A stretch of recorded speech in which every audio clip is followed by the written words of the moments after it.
উস্কানি আসতে পারে, কারো উস্কানিতে আমরা পা দিব না। ৩ দফা দাবিতে আজও সড়কে ব্যারিকেড দিয়ে আন্দোলন করছে জগন্নাথ বিশ্ববিদ্যালয়ের শিক্ষার্থীরা।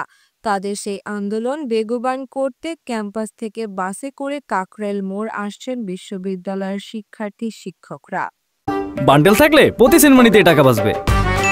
বিকাশ সেনমানি বান্ডেল কিনে জিতুন প্রতি লেনদেনে।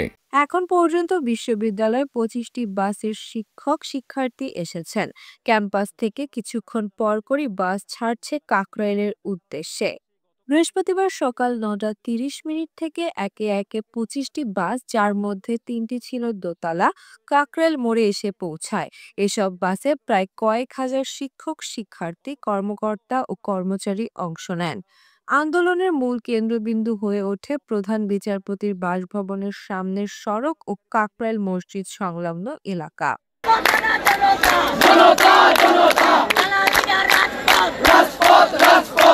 এ সময় শিক্ষার্থীরা অবসান চাই, বঞ্চনা নয়, বাজেট কাটছাট চলবে না, হামলার বিচার চাই ইত্যাদি স্লোগান দিতে থাকেন।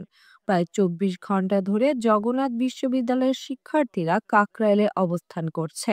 এতে অনেক শিক্ষার্থী ক্লান্ত হলেও আন্দোলন থেকে সরেননি কেউ। কেউ কেউ রাতভর রাস্তায় ঘুমিয়ে আজ সকালেও অবস্থান করছে।